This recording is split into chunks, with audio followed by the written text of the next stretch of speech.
Hello everyone.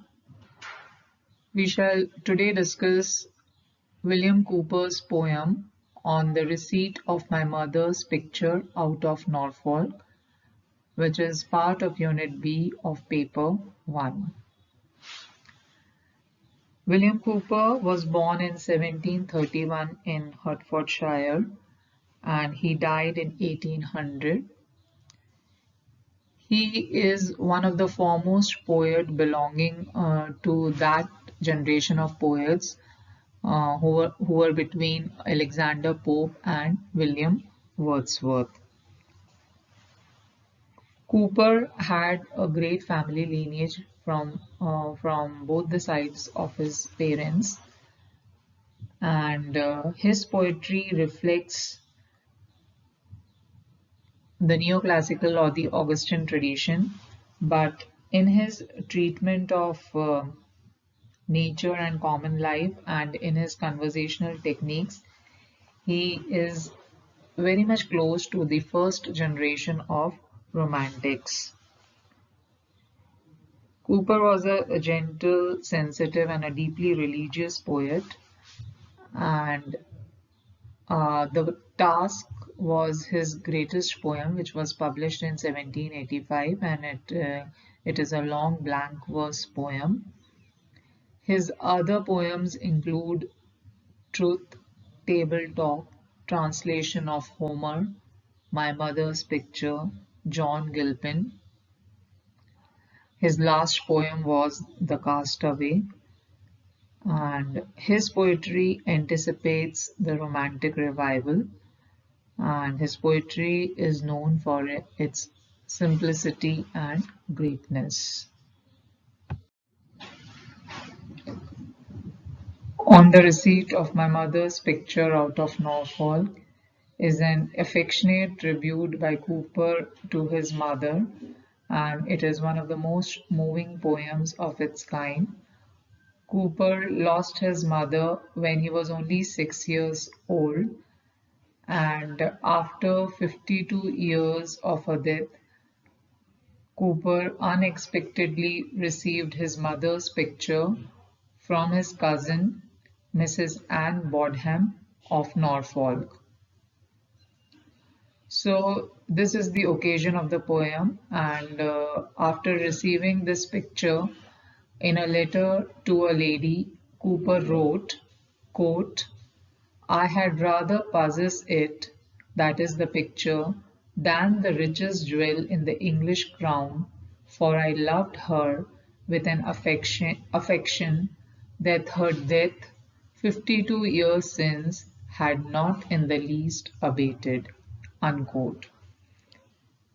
So the poem, it is recognized for the finest expression of Cooper's sensitivity and gentleness, and there is a childlike simplicity in the poem, and this is a poem in which the poet honors his dead mother.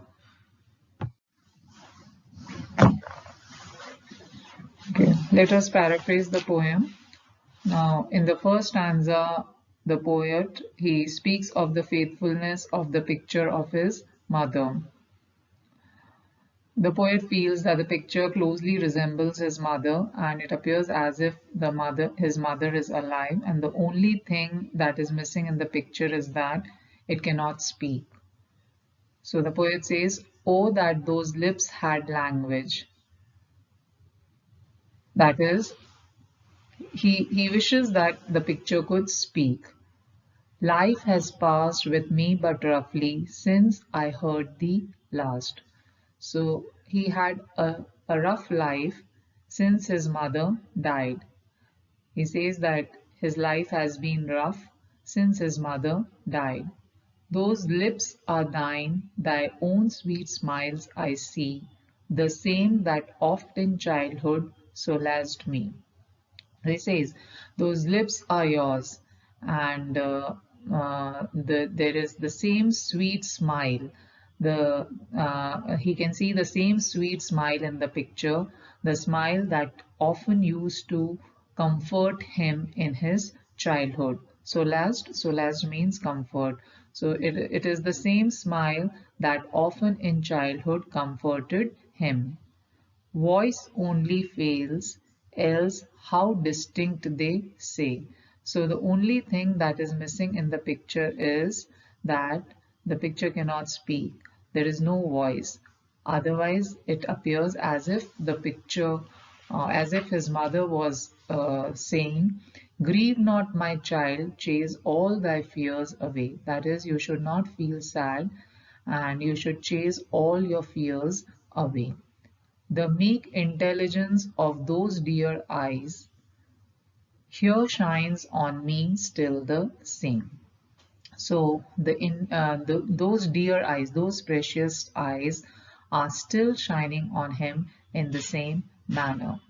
Then in the parenthesis he writes, "Blessed be the art that can immortalize, the art that baffles time's tyrannic claim to quench it." So he says that uh, he feels blessed that this art, the art of painting, has immortalized his mother. The art that baffles time's tyrannic claim to quench it. Now, he says that it is the art which can defeat time's tyranny. Time, it destroys everything. Baffles here means defeat. So the art, it has been able to defeat time's tyranny. Time destroys everything, but time does not have any influence on the art. So because of the art of painting, his mother has been immortalized.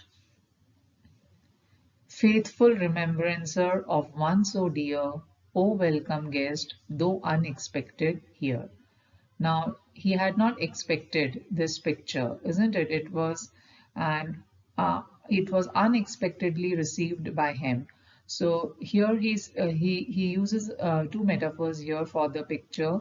He calls it the faithful remembrancer as well as welcome guest, who bids me honor with an artless song, affectionate a mother lost so long. So it appears as if the picture is saying, uh, who bids me honor with an artless, as if the picture is ordering him to write a poem. So it appears as if the mother's portrait seems to be commanding him to write a poem to honor her memory.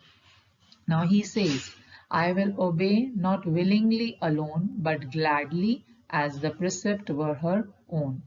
He will obey the command not only willingly but also gladly, as if the command was being given by his mother.